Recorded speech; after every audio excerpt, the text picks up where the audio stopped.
Namilog ang mga mata ni Malina at may kasiyahang nakapa sa kanyang dibdib. Talaga? Yes, single na ulit ako, Malina. Pwede na uling manligaw. Biro ni Marcos sa kanya. Marcos, hindi niya alam kung paano sisimulan ang gustong itanong. Yes? Nag-isip muna siya na matagal bago muling ibinuka ang bibig. Hindi ka man nag-o-open sa akin, alam kong masakit pa rin sa iyo hanggang ngayon ang nangyari sa inyo ni Ate Vanessa. Pero mas gusto ko sana nagsasalita ka para mailabas mo ang lahat ng mga hinanakit sa dibdib mo. Umiling ito. You're wrong, Malina. I don't know kung pinaniniwalaan mo itong sasabihin ko, but then, tanggap ko na agad na ganito kahantungan ng pagsasama namin ni Vanessa. And to tell you honestly, naramdaman ko na noon pa ang panlalamig niya sa akin. Right after her operation dahil sa cancer niya last year. Nung sabihin ng doktor na hindi na siya kailanman magkakaanak, nagsimula magbagong pakikitungo niya sa akin. I just kept quiet dahil alam kong nahihirap din ang kalooban niya. That's why natanggap ko agad when she told me na hindi na niya ako mahal. I didn't realize na lihim na pala siya nakikipagrelasyon sa ex-boyfriend niya. Hindi ako nagselos but then nag-worry ako na baka saktan ulit siya ni Lexter.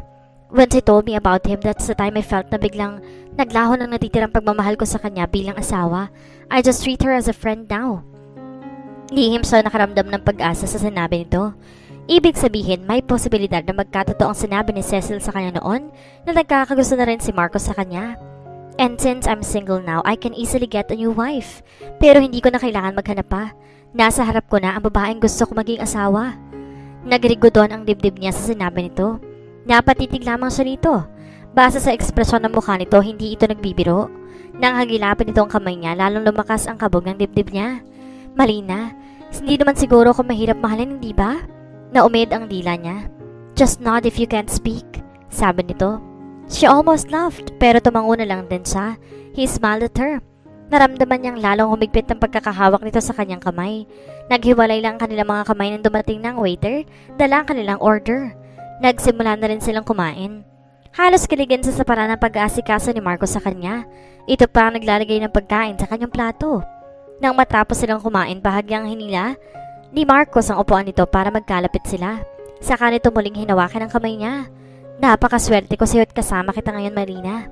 Halos pabulong na sabi nito sa kanya. Nagkatitigan sila. Ganoon din ba ang nararamdaman mo ngayon? She nodded shyly. Malina, submit nito. Bakas ang kasiyahan sa mukha. He caressed her face with his right hand. Then he tipped her chin and kissed her tenderly on the lips. Napatangay siya sa halik na iyon pero iniiwas na agad niya ang mukha. Marcos, maraming tao, sabi niya. So what? Iisipin nilang normal ng gawain na mag-asawang maghalikan, Marina. Parang walang anumang sabi nito. Pero hindi naman tayo mag-asawa. Not yet. I can't fight this feeling any longer and yet, I'm still afraid to let it flow. What started out as friendship has grown stronger. Napatingin sila sa mababang stage kung saan kumakanta ang isang lalaking vocalist. Maya-maya lang dalawang pares ng pamagitna sa dance floor at sumayaw. Inapuhap ni Marcos ang kanyang mga mata. You know what? I can relate to that song, Malina. Napamaang siya. Anong ibig sabihin nito? Sayaw din tayo? Pero bago pa niya naisatinig ang kanyang pagsang-ayon, tumayo na ito at hinila ang kamay niya. Magkahawak kamay silang pamagitna sa dance floor. Nang hapitin nito ang kanyang bewang palapit sa katawan nito, kusa na siyang yamapos sa matiprong balikat nito. I tell myself that I can't hold out forever. I said there is no reason for my fear, cause I feel so secure when we're together. Walang pagsidla ng kagalakan ni Marcos. Hindi niya napigilan ang sarili. He removed his hands from her waist and gently enfolded her in his arms. He wanted to kiss her but she was trembling so violently that he was afraid to. So he just stroked her long black hair habang sabay na umiindak ang kanilang mga katawan. He found himself slowly singing the song too, and I can't fight this feeling anymore. I've forgotten what I started fighting for. It's time to bring the ship into the shore. Did you like the song? Tanong niya na makabalik sila sa mesa nila. Nakangiting tumango si Malina. Hindi ko type dati pero nagkaroon ng relevance ngayon. Napangiti na lang siya, pleased with her answer. Past 11 na ng gabi nang lisanin ni Marcos at Malina ang restaurant. Tulog na si Cecil nang dumating sila sa bahay. Sarado ng ilaw sa kusina pati na sa silid nito. Inatid siya ni Marcos hanggang sa loob ng kanyang silid. Humarap ito sa kanya at hinapit ang kanyang bewang. Good night, Malina. Bulong nito, sabay ko at hinalikan siya sa mga labi. She kissed him back. She also felt hot all over. Her skin flushed with warmth. Nangunyapit agad ang mga kamay niya sa batok nito. Then his warm lips were pressed against the side of her neck, just at the point where an accelerated pulse pounded wildly. Your heart is beating so fast, baby, he whispered. Her breath stopped in her throat as his fingers skimmed the top of her breast and came to rest at the very point of her neckline, lying in the scented valley between the soft curves. A moment later, Marcos's mouth was where his finger had been, bringing a small cry from her lips as she felt the searing pressure of his kiss. God, I want it so much. Medyo gumaralgal pa ang tinig nito sa labis sa pananabik. Bago pa siya makatugon, nagulat na lang siya dahil binuhat na siya nito at diniretso sa kama. Nang maihiga siya, tumabay agad ito sa kanya. I've wanted to make love to you for months. Damn it! Pero nagtiis ako dahil unfair sa'yo at hindi pa naaprobahan ng divorce namin ni Vanessa. Now I'm free and I need to make love to you, Malina. Marcos, tell me you like me too, baby. And tell me you also want to make love to me. Tubango siya. Yes, Marcos. I promise to go slow for you. Then he lowered his head and claimed her lips again. Dala na rin siguro ng pagod dahil 2 beses silang nagniig ni Marcos nung nagdaang gabi. Tinanghali ng gising si Malina kinabukasan. Wala na sa kama niya si Marcos. Tanging bakas ng pagniniig nila ang naiwan sa bedsheet. Nasa na ito? Nang maayos ang sarili, lumabas siya sa silid at dumiretso na sa kusina. Naabutan niya sa Cecil na abala na sa pagluluto. Almusal? Tanong niya. Kaga, almusal ka dyan? 11:00 na, no? Ngumisi ito. Pinuyat ka ni Sir Marcos, ano? Namula agad ang mga pisngi niya. Dang, baka marinig ka niya. Wala si Sir, kanina pa umalis. Natilihan siya. Ha? Saan pumunta? Bumalay ko. Basta nakita ko bihis na bihis at nagpaalam lang sa akin na lalabas muna siya. Babalik din daw agad bago magtanghalian. Saan kaya pumunta si Marcos? Nagtitimpla na siya ng kanyang kape nang tumunog ang telepono sa may sala. Siya lang pumunta roon para sagutin ang tawag. Ang gwardiya sa gate ng villa ang nasa kabilang linya. Nakakabatian niya ito at minsan nakakatsikahan na rin. Ma'am, nandito po yung nanay niyo raw. Papapasukin ko na po ba? Natilihan siya. Sige, Manong. Hindi nagtagal dumating sa bahay ang ina niya. Sa kusina ito giniya ni Cecil kung saan siya naghihintay. Tumingin agad dito sa gawing tiyan niya na mas malaki na at umakagulo nito ng malakas. Sabi ko na nga ba totoong chismis sa atin na nakita ko raw na malaki ng tiyan. Nataranta siya. Si Cecil na pahawak sa braso ng matanda. Maupo muna kayo't magpapaliwanag si Malina, Aling Perlita. Pero nagwala pa rin ito. Sino nakabuntis sa'yo, Malina? Bakit nagpakatanga ka tulad ng ginawa ko noon? Ang ama mo, binuntis ako pero iniwan ng malamang buntis ako. At di na kayo naman nagpakita pa sa akin. Iniwan akong halos mamaliw sa kalsada para na mabuhay kita. Bakit tumulad ka pa sa akin, Malina? Oo, di ko pinararamdam sa'yo na mahal kita dahil tuwing nakikita kita, lalong lumalagab-lab ang pagkasaram ko sa ama mo. Pero Diyos ko, anak pa rin kita, Malina. At masakit para sa akin na nangyari sa'yo. Tingnan mong ginawa sa akin ni Bisaya. Iniwan niya ako noong isang araw pa. Nakahanap siya ng ibang babae at kinuha niya lahat ng perang binigay mo sa akin. Manluloko mga lalaki, Malina.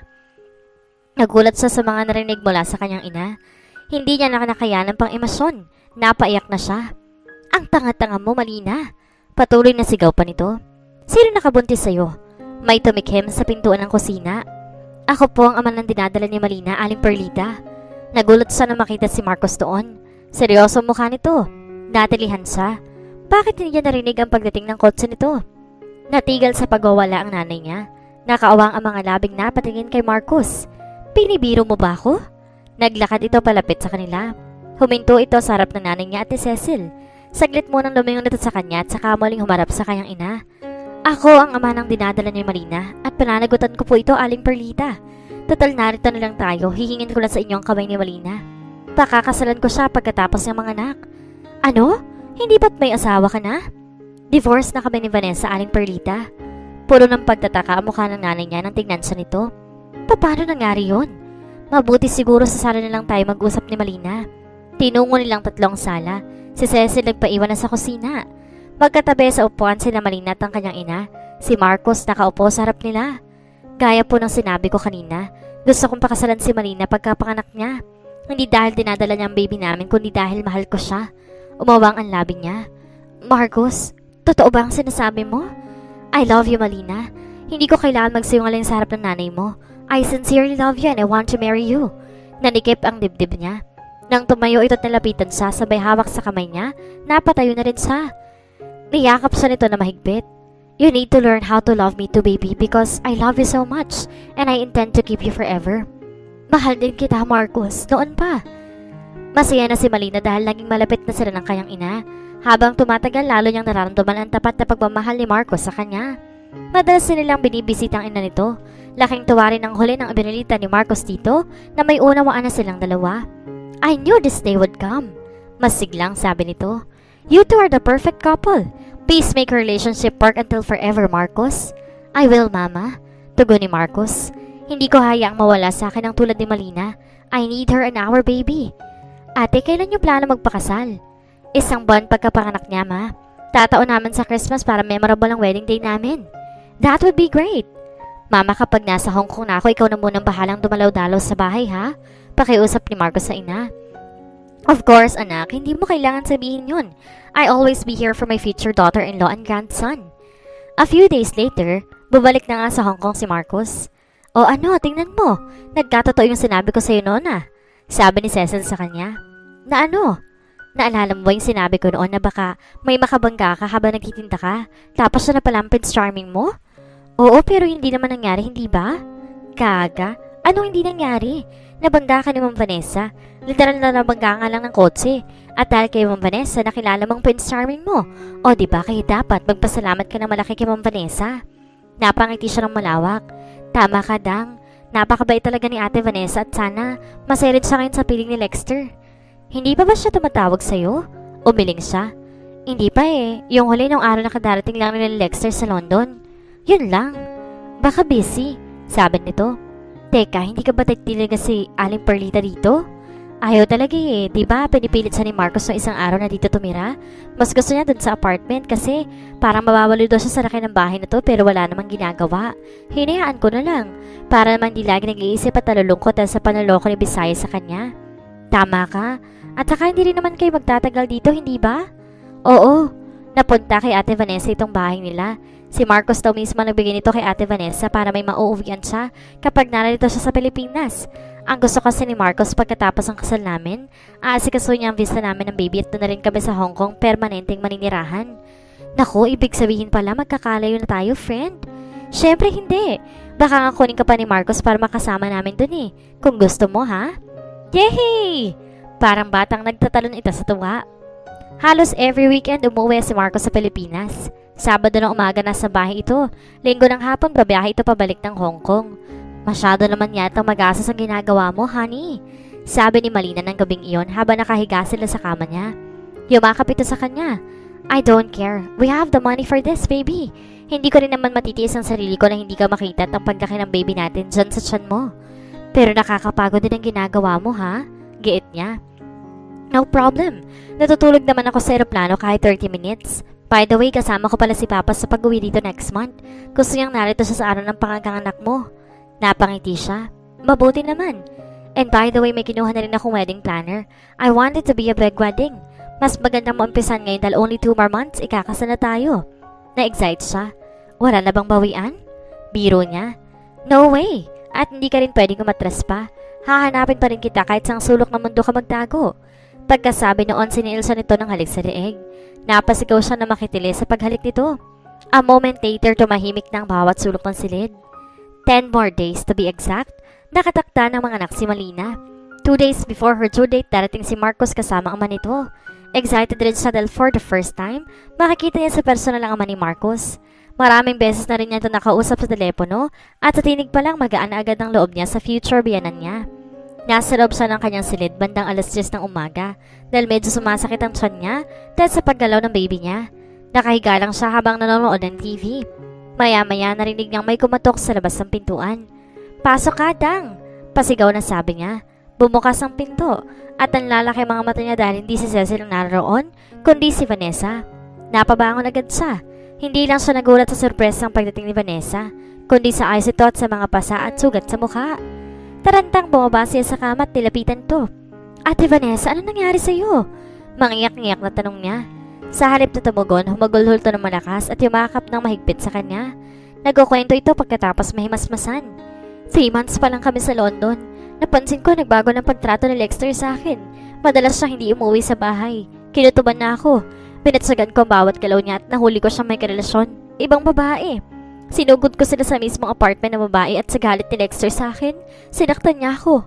Pero nagpakatanga pa rin ako. Hindi ko pa rin siya hiniwalayan. Last week yung pinakagrabing away namin. Hindi ko na kasi nakayanan yung panloloko niya sa akin eh. Tinadyakan ko siya sa bayag at itong ginanti niya sa akin. Halos patayin niya ako, Malina.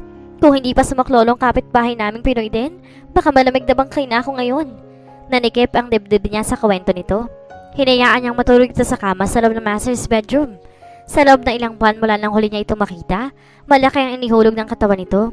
Napakagat labis siya na mapatingin sa mukha at braso nito. Halos mapuno ng pasa iyon. Medyo sariwa pa ang sugat sa bandang kanang kilay nito. Lahat yon kagagawa ni Lexter. Wala sa loob na naihaplos niya ang palad sa pisngi ni Vanessa. Tumulo ang luha niya. Awang-awa siya sa sinapit nito. Tama si Marcos sa kawalan na nawala sa walang hiyang Lexter na iyon. Gabi na magising si Vanessa. Si Malina mismo nagdulot ng hapunan nito sa loob ng silid. Ate, kumain ka na muna. Hindi na kita ginising kanina ng tanghalian dahil alam kong pagod ka sa biyahe. Malungkot at tumango ito at saka tahimik na kumain. Halatang gutom ito. Naaawa na rin pinagmasta niya ang babaeng naging mabuti sa kanya mula pa sa simula ng pagkakakilala nila. Gusto mo ba dalhin kita sa ospital bukas para matingnan nila yung pasa at sugat mo, ate? Tanong niya. Umiling ito. Wag na, Marina. Kaya ko na to. Bubuntong hininga siya. Ano ngayon ang balak mo? Babalik ka na ba sa London?